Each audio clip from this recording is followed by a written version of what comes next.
Bismillahirrahmanirrahim. Assalamualaikum warahmatullahi wabarakatuh. Alhamdulillah Rabbil Alamin.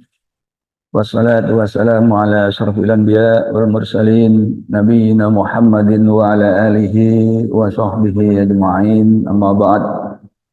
Qala Allah Ta'ala fil Qur'anil Karim.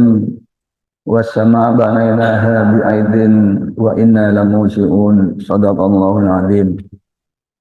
Ibu Bapak, pagi ini kita akan ngaji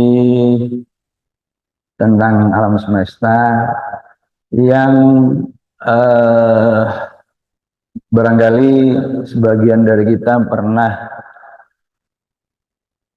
nonton YouTube yang mana salah seorang ustadz kita itu menjadi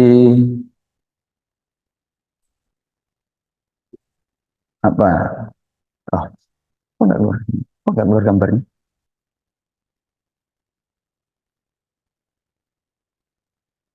Hilang. Iya, kok jadi gitu. Jadi di YouTube itu ya karena beliau melakukan semacam eh, kesalahan dalam memahami sehingga kemudian dibahas di YouTube ya dengan suasana dengan nada yang tidak enak gitu ya. Jadi eh, ya mestinya kalau ada kesalahan-kesalahan seperti itu tidak di apa tidak digeber secara terbuka gitu ya, mending di japri atau gimana gitu ya. Jadi kesannya itu tidak mengolok-olok begitu sehingga eh, apa ada semacam pertikaian begitu ya. Baik, jadi ngaji kita pagi ini itu adalah sebuah kesalahpahaman alam semesta. Nah sebenarnya di depan ini sudah ada gambarnya ya, tapi ada kesalahan teknis ini di pojok ini ada gambarnya jadi nggak keluar ya. Itu jadi di halaman depan ini sudah mewakili judul yang apa biasa muncul di YouTube yang kemudian Ustadz itu di apa ya semacam di uh, diolok-olok di situ ya. Jadi gitu.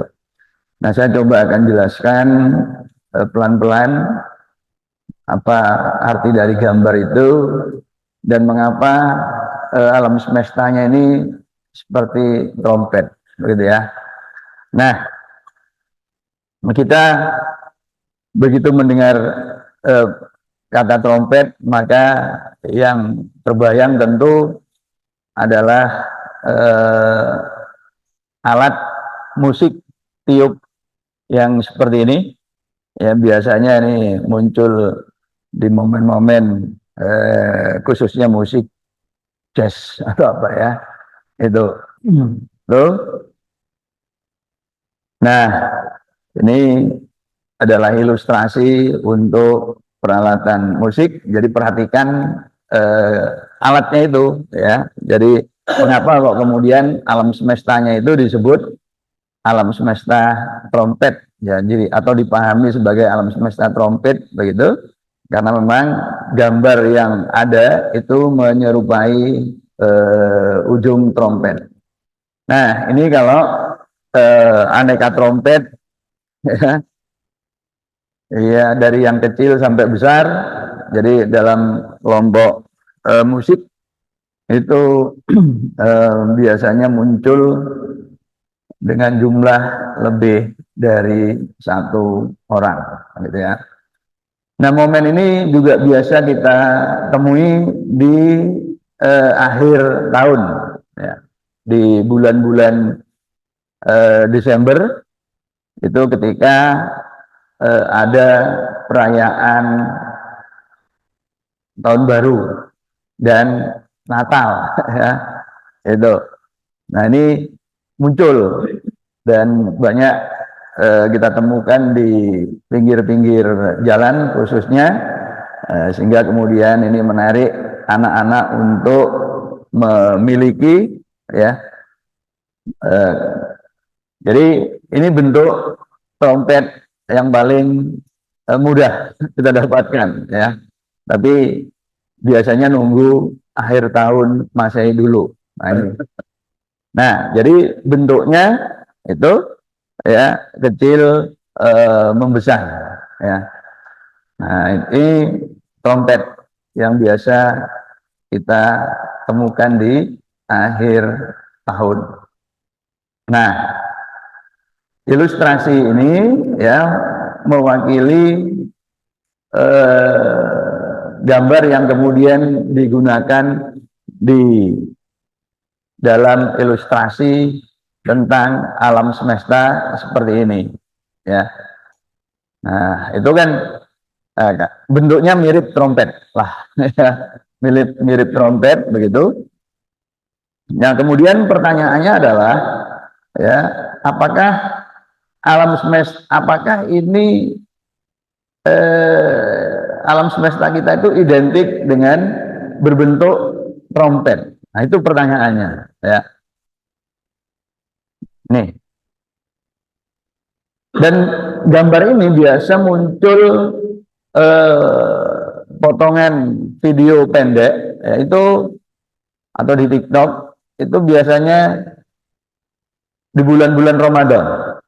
Jadi di bulan-bulan Ramadan itu di share video singkat dengan gambar ini, kemudian diberi penjelasan bahwa alam semesta kita itu berbentuk trompet.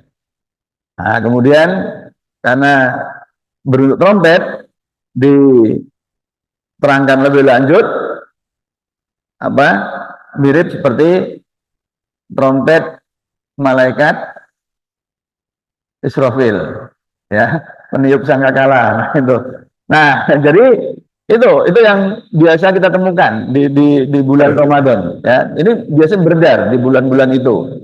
Nah, jadi pertanyaannya, apakah gambar ini mewakili sekali lagi bentuk alam semesta kita itu memang seperti trompet, ya. Nah, ini saya akan jelaskan itu pelan-pelan, ya, supaya tidak justru memperumit dan membuat orang makin salah paham, begitu, ya. Nah, ini jadi ujung kiri yang putih itu menggambarkan ledakan, dan itu disebut sebagai dentuman besar, ledakan besar, atau Big Bang. Nah, ini jadi teorinya itu jagat raya itu awalnya dimulai dengan ledakan besar. Tuh, biasa saya jelaskan ini merupakan metafor interpretasi terjemahan dari perintah, jadilah. Nah, gitu kalau dalam Al-Quran, kun fa yakun.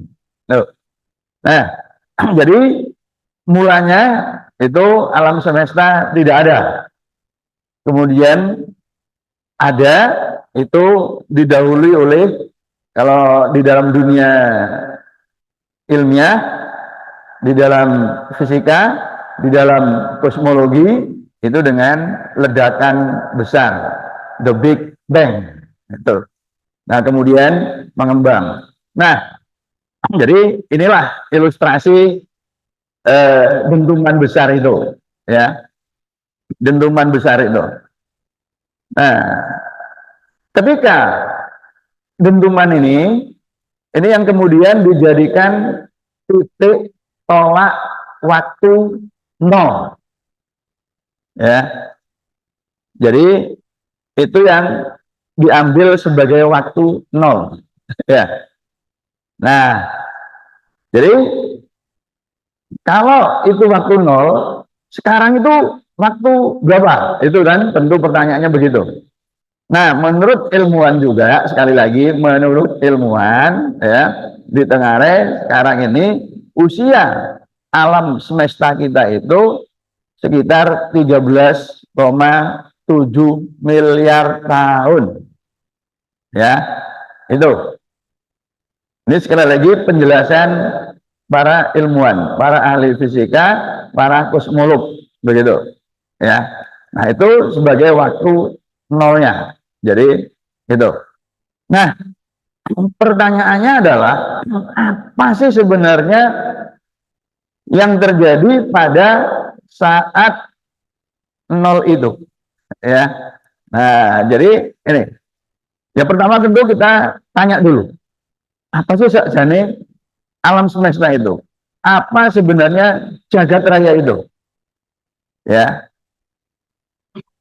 itu dulu. Karena ini seringkali juga kemudian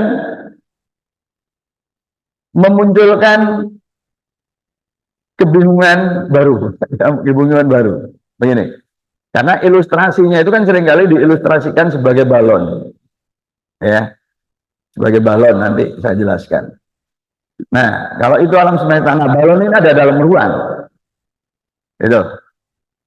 Nah, jadi yang mana yang alam semestanya, gitu kan? Ya. Lalu apa itu Big Bang tadi? Tuh. Dan apa sebenarnya yang meledak? Kan gitu. Ya, kan disebut ledakan besar. Apa yang meledak? Kalau ada bom yang meledak, jelas bom.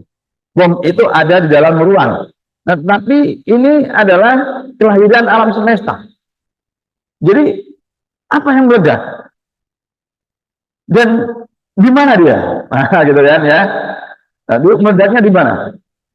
Dan tentu kemudian, ini ya, dan tentu kapan? Nah, kapan itu kita tadi saya jelaskan itu mulai dari itu dijadikan waktu acuan nol. Okay. Nah, sekarang kita berangkat dari keadaan kita sekarang. Nah, inilah jagat raya itu, ya. Jadi kita ini berada di dalam jagat raya. Itu. Jagat raya yang sangat besar.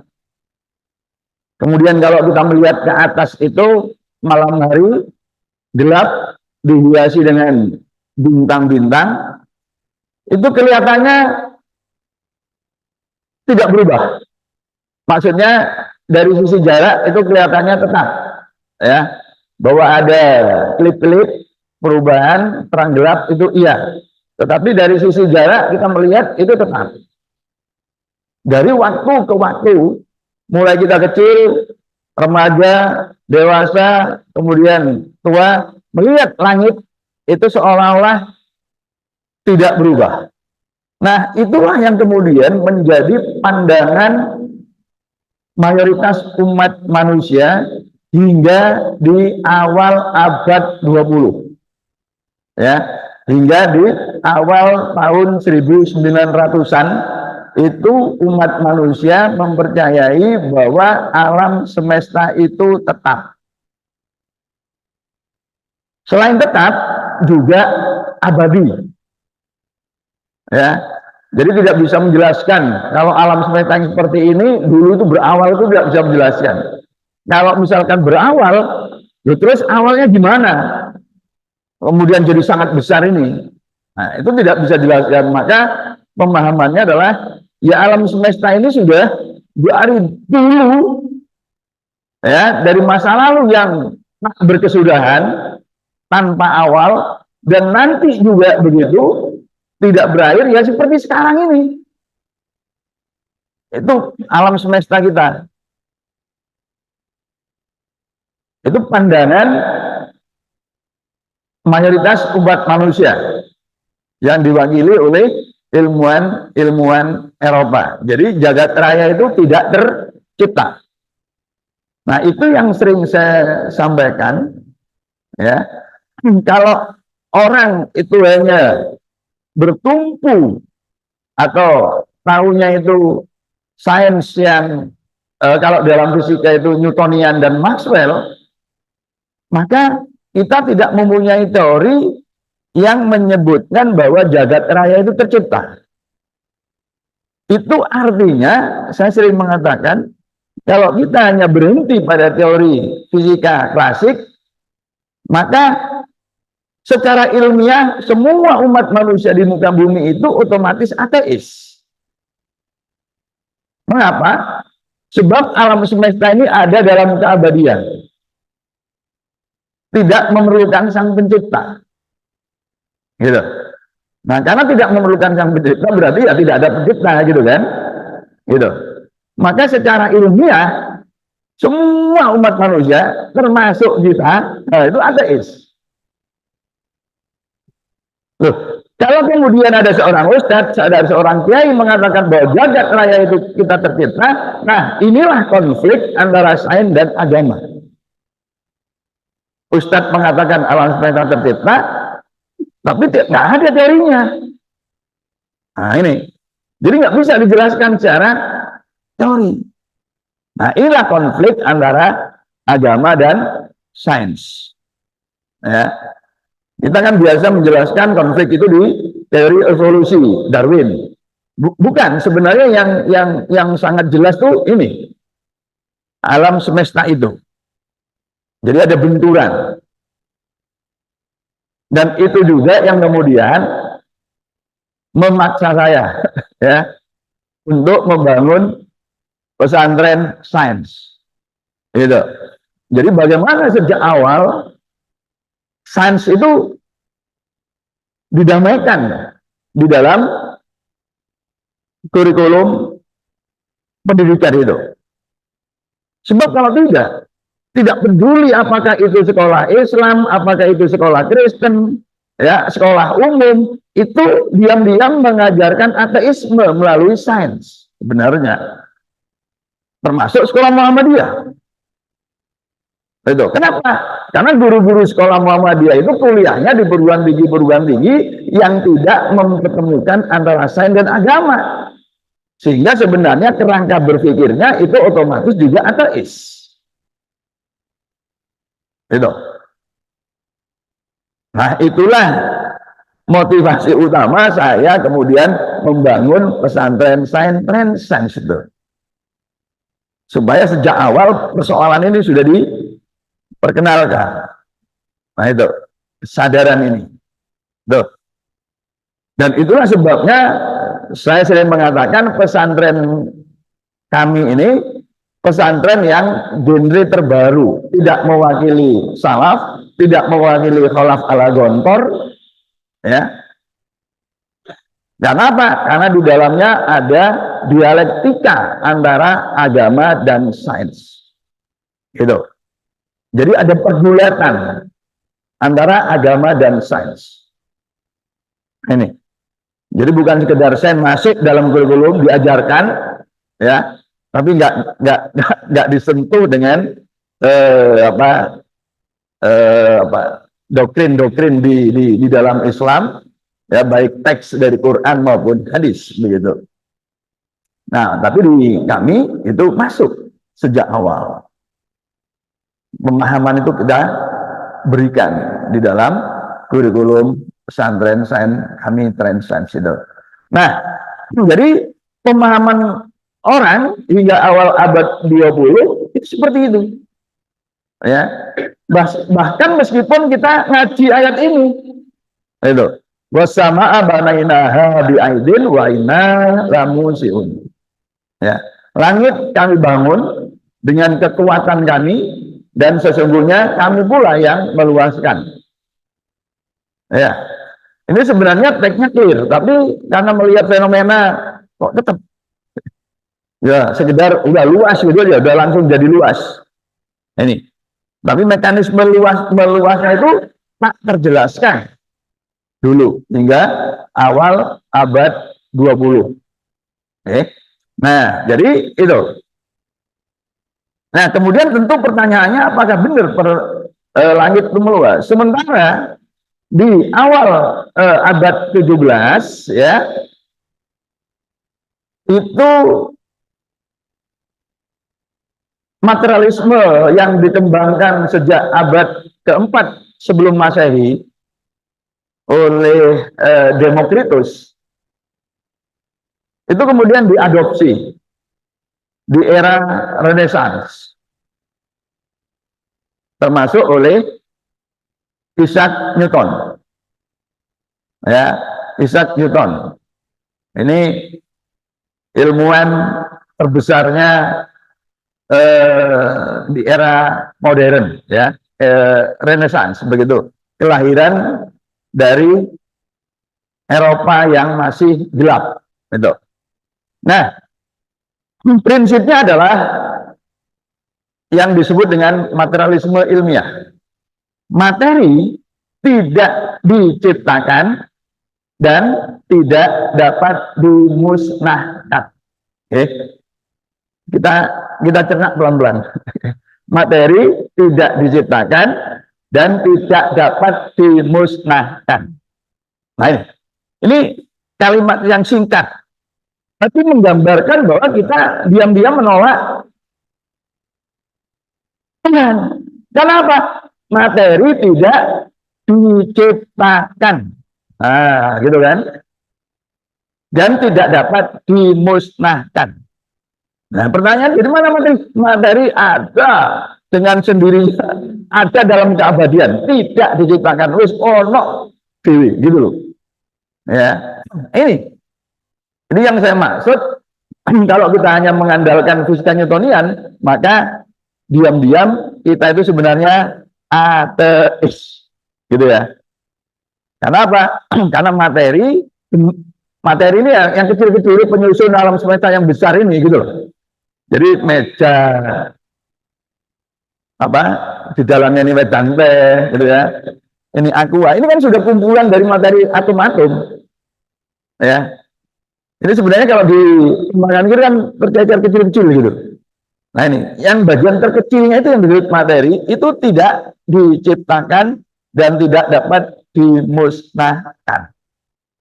Nah, dalam skala besar itu membentuk jagat raya. Nah, karena itu jagat rayanya juga abadi, ya, ada dalam keabadian. Ini eternal, ya, abadi. Nah, karena abadi tidak berawal, tidak berakhir. Nah, biasanya kalau tidak berawal, tidak berakhir itu kan Allahu, gitu kan, wal awwal wal akhiru. Jadi sekarang ada selain Allah, gitu loh, ya. Otomatis ada selain Allah. Jadi kalaupun tidak ateis, kita jadinya musyrik, gitu, ya. Karena ada yang awal dan akhir selain Allah. Nah, itu. Nah, jadi itu. Nah, kemudian puncaknya pandangan jagat raya abadi dan statik atau diam ini itu digaungi oleh Albert Einstein, ilmuwan terbesar abad 20. Jadi udah akhirnya jadi mantap teorinya itu ya. Karena sudah didukung oleh ilmuwan terbesar, ya. Jadi kalau dalam dunia agama itu oleh kiai terbesar, kira-kira begitu. Itu Albert Einstein, Yahudi Jerman, ya, keturunan Yahudi tapi Jerman. Nah, itu, ya. Nah, ini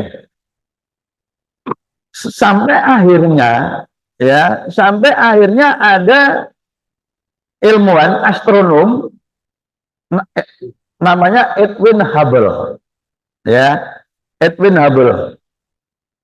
di observatoriumnya itu, di gambar bawah itu teleskopnya, ya, di Gunung Wilson itu, ya, dengan teleskopnya itu 100 inci, jadi lensanya 100 inci, berarti sekitar 1,6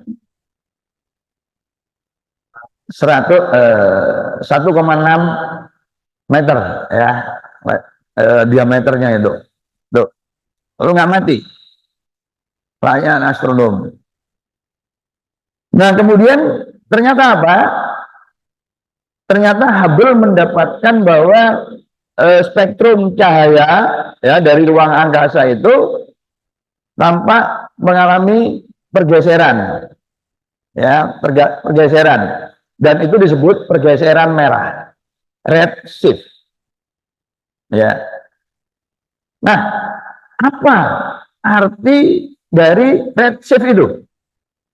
Ya, apa arti dari red shift itu? Nah, sebenarnya, ya, ini jadi ini, ya, ini gambar mobil dari kejauhan, ya.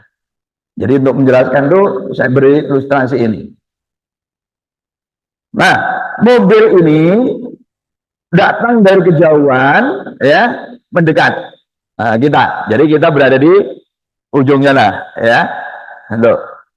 Nah, seandainya mobil ini ketika berjalan sambil membunyikan klaksonnya, ya, maka tentu ketika masih jauh, klakson itu akan terdengar sangat lirih, sangat pelan.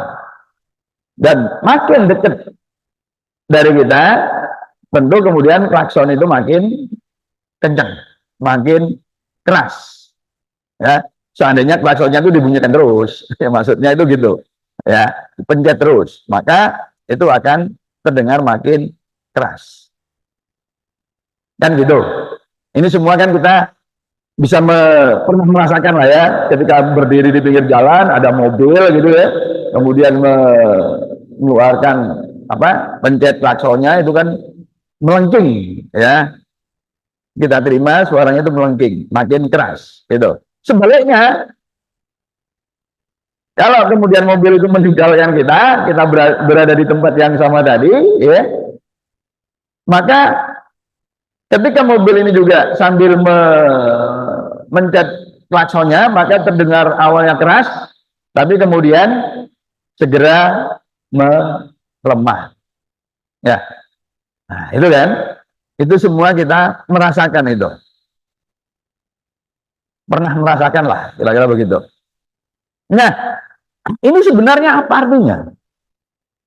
Ya, jadi kalau mobilnya mendekat, suaranya mengeras, kalau mobilnya menjauh, suaranya melemah, gitu kan, yang kita terima. Nah, ini dirumuskan oleh ilmuwan, ya, itu. Itu tadi kan klakson, itu kan berarti bunyi.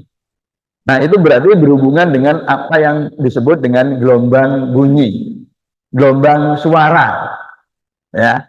Jadi di kita ini, ya, di antara kita ini kan ada udara, itu medium gelombang suara, ya.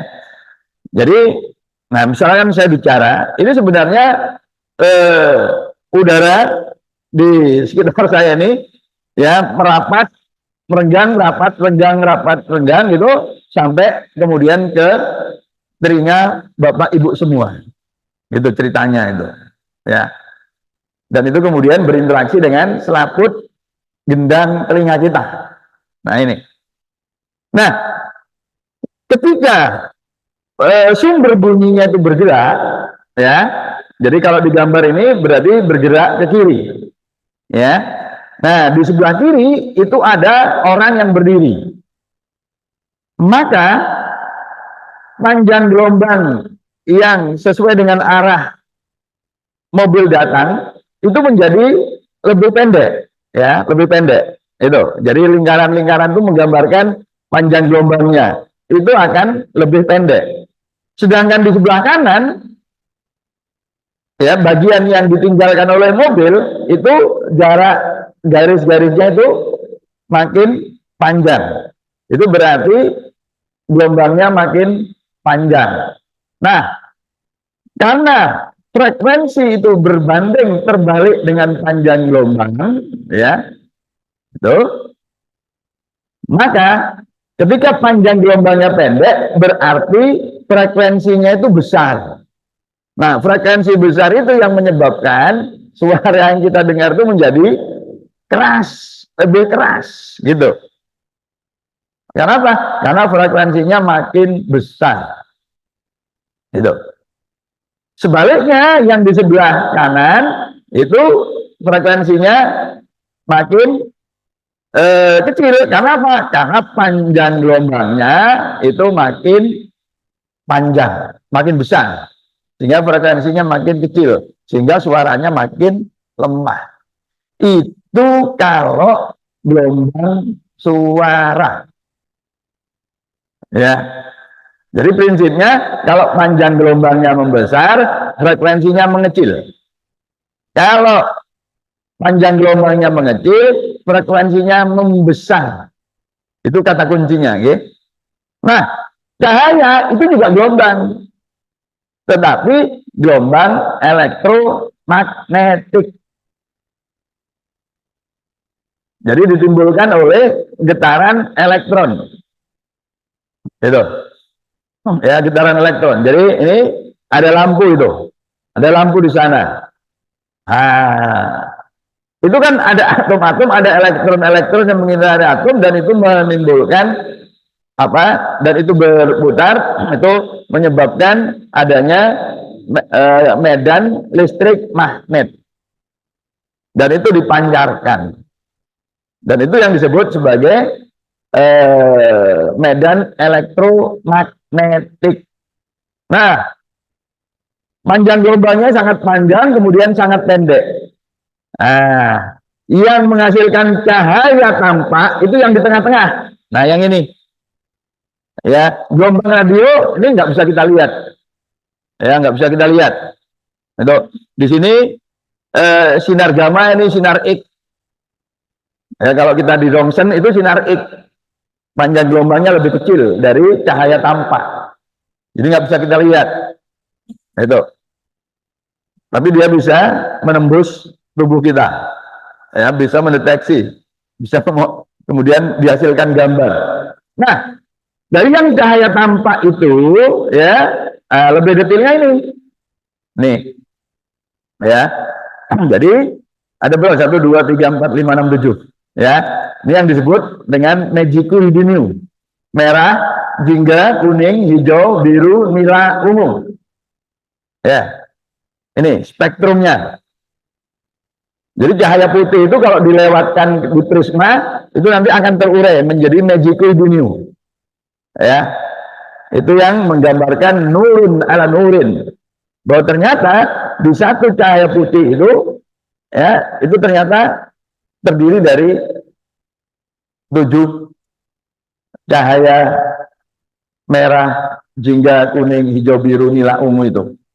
Ya. Nah, ini kalau kemudian kita lihat dari panjang gelombangnya, tolong diperhatikan angka-angka di bawah. Nah, ini yang merah, ya, dalam skala nanometer. Nanometer itu 10 pangkat 9, minus 9. Jadi 1/1 miliar meter. 1 meter desi itu 10, ya. Sebentar. Ya, 10 desi itu 1/10 meter. Senti itu 1/100. Mili itu 1/1000, ya. Itu mili. Kalau mikro itu 1/1 juta meter. Kalau nano itu 1/1 miliar meter, ya, nano. Nah, ini 625 sampai 740 itu yang merah. Itu. Kemudian ini jingga. Ini kuning. Ya. Ini hijau. Ini biru, kemudian nila dan ungu. Jadi panjang gelombangnya mengecil dari merah ke ungu. Itu. Nah, tadi Pak Edwin Hubble itu masih muda pada waktu itu, mengamati bergeser ke arah merah. Berarti bergeser ke arah cahaya dengan panjang gelombang yang besar. ya, karena merah. Ini berarti sumbernya bagaimana? Kalau panjang gelombangnya membesar, sumbernya menjauh. Itu sumbernya menjauh. Nah, sumbernya apa? Tentu bintang. Tapi bintang-bintang itu mengumpul, ya, berkumpul dalam komunitas besar yang disebut galaksi. Jadi artinya galaksi di ruang angkasa sana itu makin jauh dari bumi. Itu maksudnya. Itu data yang ditangkap oleh astronom muda Edwin Hubble tahun 1916.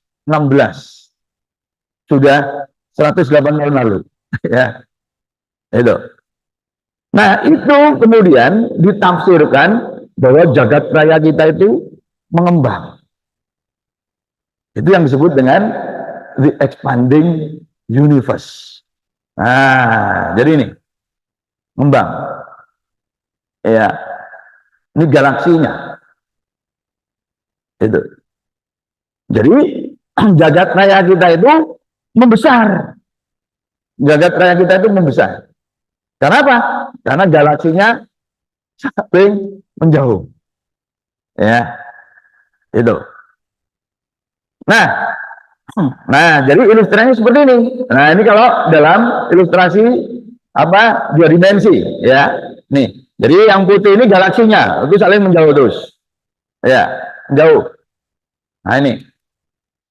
Nah, kemudian dalam konteks ini, ya, alam semesta itu kan ini sebenarnya, nih, ruangan kita ini loh, bahwa Ibu, nih, ruangan kita ini, biasanya kemudian guru fisika membuat konsep ruang dengan membuat garis lurus, ya, satu, ini horizontal sini, ke sini, dan ke sana, kan?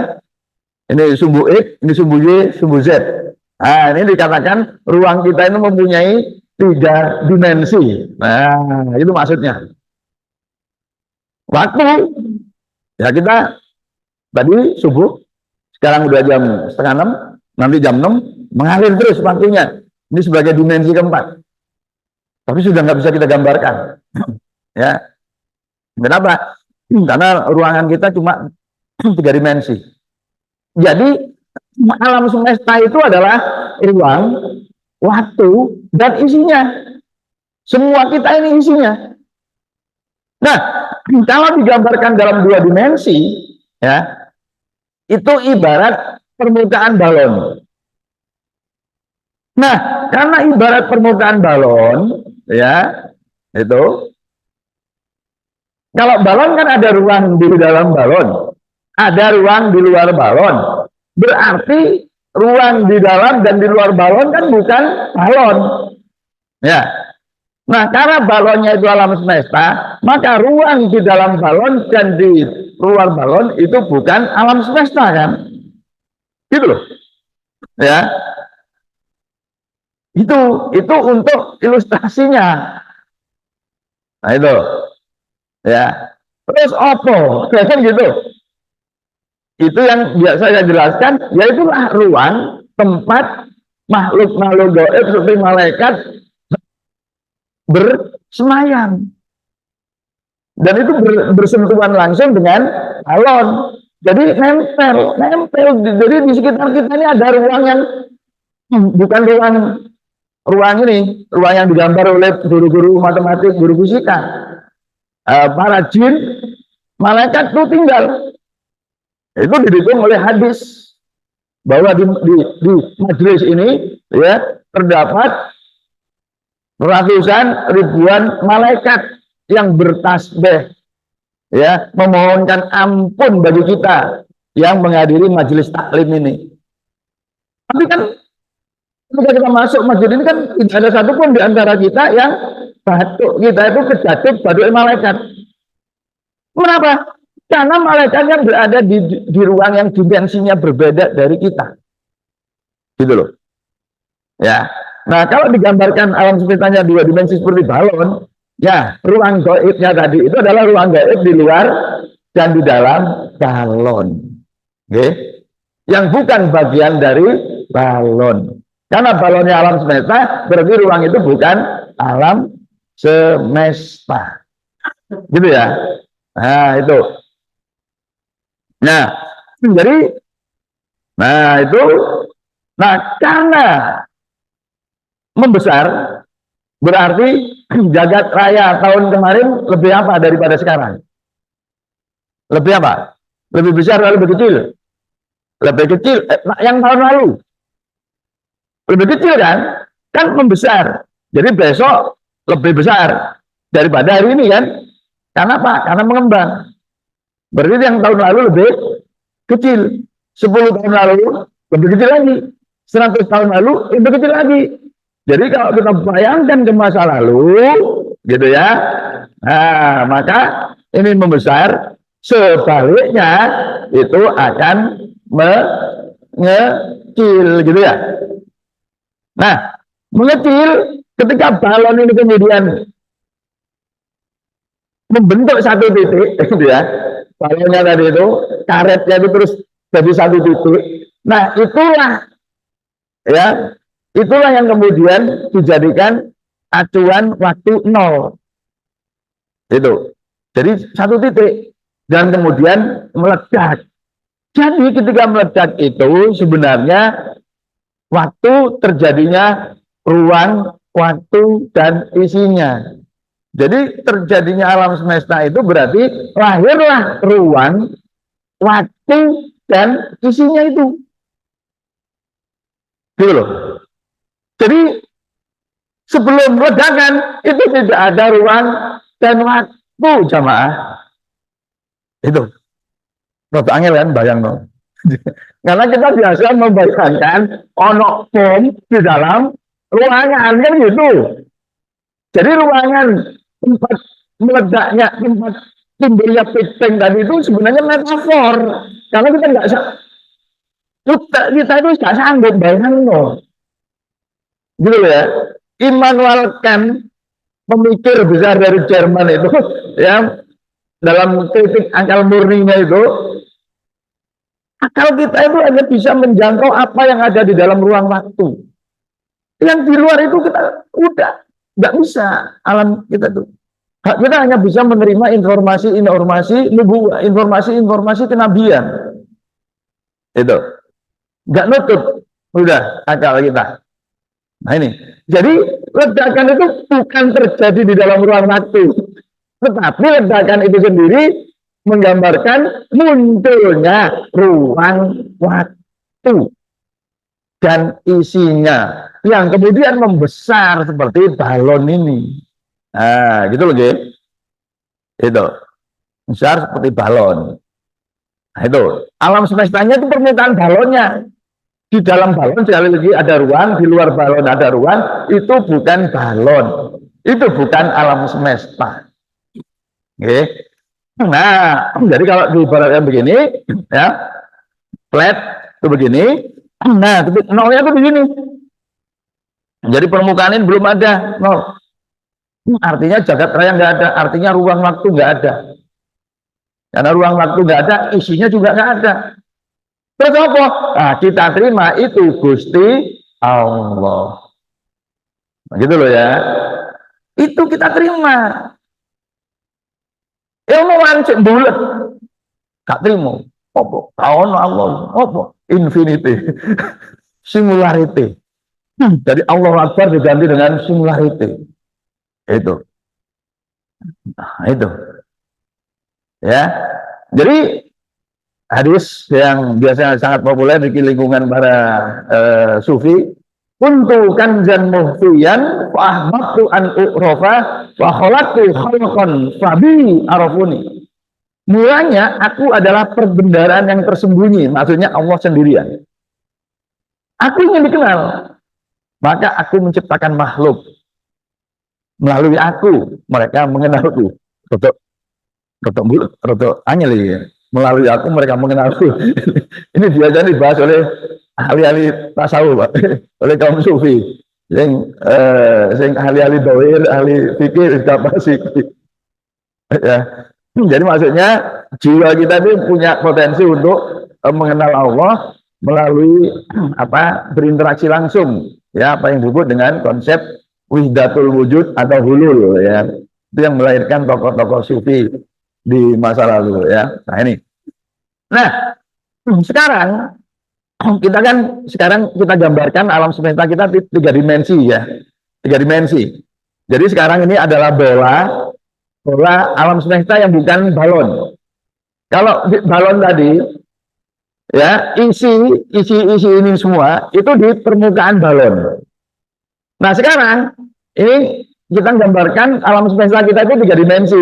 Jadi ya isinya di dalam bola. Kalau alam semesta tiga dimensi itu berarti isinya di dalam bola. Saya beri ilustrasi ini. Gitu. Jadi ini membesar terus bolanya. Membesar terus bolanya. Nah, bola ini tentu karena bola itu mempunyai jari-jari, ya, jari-jari R. Jadi bola yang sekarang bedanya dengan bola yang tadi. Kalau tadi itu balon, ya, berarti balon. Jadi alam semestanya itu permukaan balon. Ya, saya gambarkan dua dimensi. Sekarang tiga dimensi. Bintang dan lain-lain itu ada di dalam bola, ya. Nah, bagian terluar dari jagat alam semesta itu ya permukaan bola. Nah, ini kemudian bola ini saya pecah, saya belah menjadi dua bagian yang sama besar. Nah, berarti ini jari-jarinya R. Nah, ini lingkaran. Ini lingkarannya. Ya. Jadi sekali lagi saya ingatkan, ini alam semesta yang tiga dimensi. Kalau tadi bola itu alam semesta yang dua dimensi. Jadi objeknya itu ada di permukaan bola, apa di permukaan balon. Nah sekarang ini alam semesta tiga dimensi. Jadi apa semua yang ada di alam semesta itu digambarkan di dalam bola. Itu ya bedanya dengan yang tadi. Nah sekarang saya belah menjadi dua. Ya, menjadi dua bagian sama besar, jari-jarinya R, gitu kan? Nah, jari-jari R ini yang kemudian saya plot menjadi, oh, sebentar, nggak keluar juga ya? Oh, kenapa? Oh, bentar. Oh, itu ya? Oh iya, ya, saya jadi, bentar. Ini waktunya mana nih kok? Oh, bentar ya. Oh, jadi, bentar, saya tak mundur dulu mas. Atau taruh sini bisa nggak? Biar supaya saya bisa kontrol ini. Ya, iya. Jadi, oh, ya mundur dulu, coba. Iya, ini tadi ya. Jadi, ini setengah bola. Coba di sini. Ya.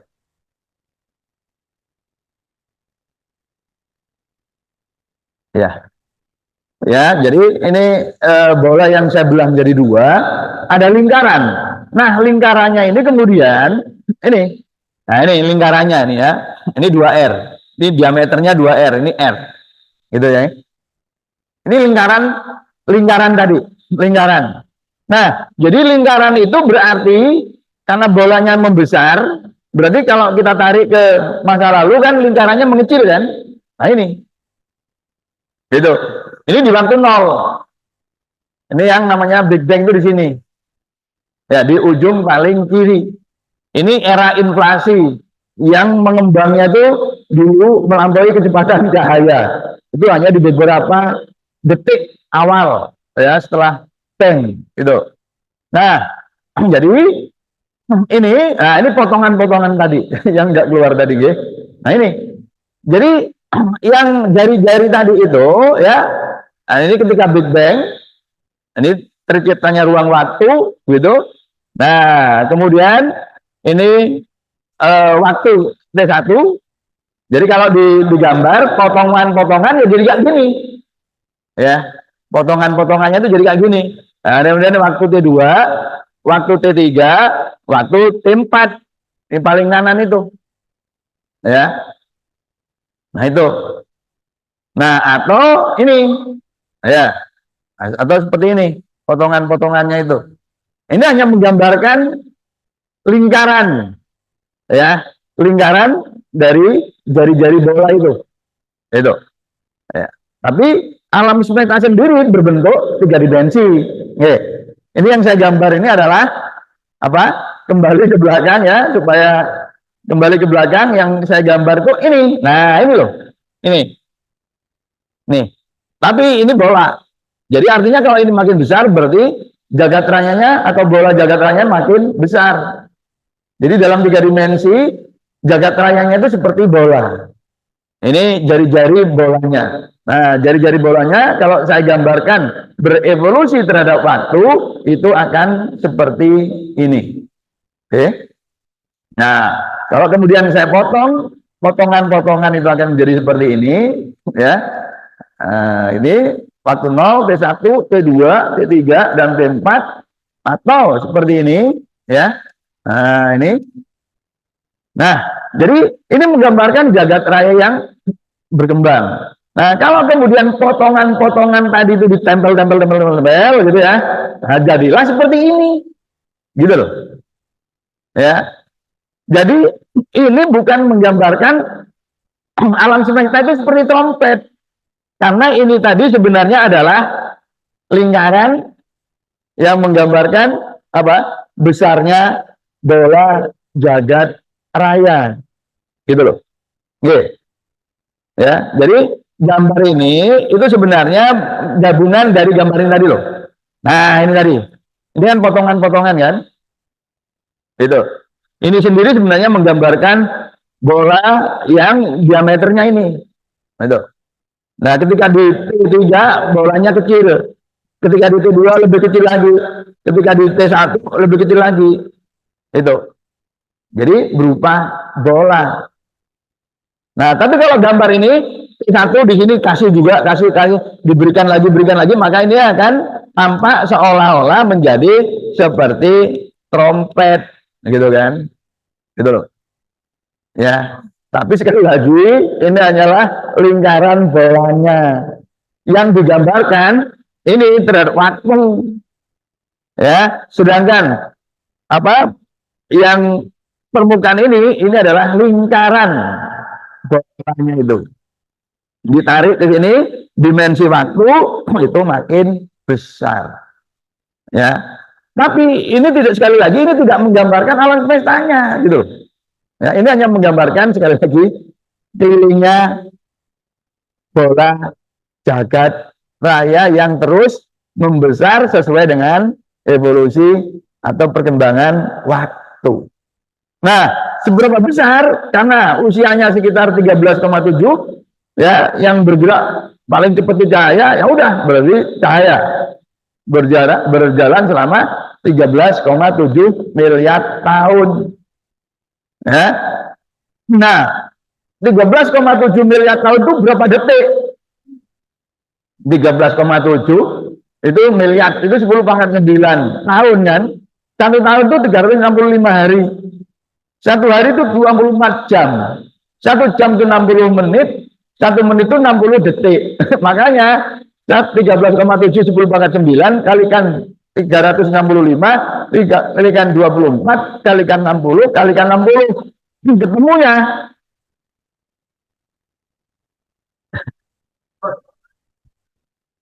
berapa? 432.000 triliun detik. Nah, itu ya. Kan nolnya 17. 17 itu berarti kurangi 12, itu triliun. Lebih 5 itu 100.000. Berarti 432.000 triliun detik. Yes. Ya, jauh lebih besar dari biaya IKN. Ini kan 400 gitu ya. Nah, 1 detik cahaya itu menempuh jarak 300.000 kilometer. Jadi kalau begitu, cahayanya telah menempuh berapa? Itulah tepi dari alam semesta kita. Ya. Jadi 1,296 kali 10 pangkat 23. Piro ibu? Tak tulis detil. Di sini ada, yang putih itu ada 12, itu triliun. Sing kuning ono. Jadi bacanya gimana nih? Tolong ya, perhatikan. Mau cair banget lagi. 129 miliar 600 juta triliun kilometer. Yes. Ya, ini kalau cahaya mau sampai di ujung alam semesta itu perlu waktu 13,7 miliar tahun. Itu Bapak, saya kan sudah pernah memberi ilustrasi. Seandainya cahaya itu bisa muteri bumi, dalam 1 detik, bumi itu muteri bumi sebanyak 7 kali. Dalam 1 detik. Apa? Cahaya itu muteri bumi. Pesawat kita paling cepat itu katakanlah Apollo 11 yang dulu sudah sampai ke bulan, itu 10.000 kilometer per jam. Itu per jam, bukan per detik. 1 jam itu 3.600 detik. Jadi lambat sekali. Jadi kalau kita mau pakai kecepatan pakai pesawat itu memerlukan berapa ratus miliar untuk sampai ke tepian. Nah, gitu. Jadi tidak mungkin kita bisa sampai di ujung alam semesta. Ya. Nah, jadi itu. Nah, kemudian kalau begitu membesar, terus kiamatnya ya apa? Kiamatnya versi ilmuwan ada 3 versi. Ya. Kok balik mengecil?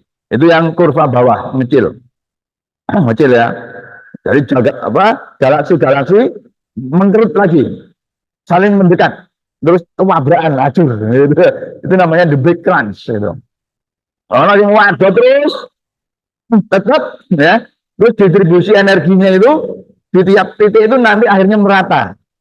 Nah ini namanya the heat death, kematian yang temperatur di tiap titik energinya tiap titik sama, maka kita nggak bisa lagi menggerakkan anggota tubuh kita. Kenapa? Karena 1 titik di sini dan titik sini itu energinya sudah sama.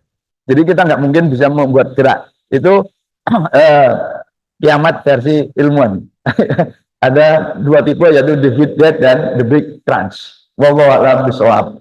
Mudah-mudahan penjelasan saya ini bisa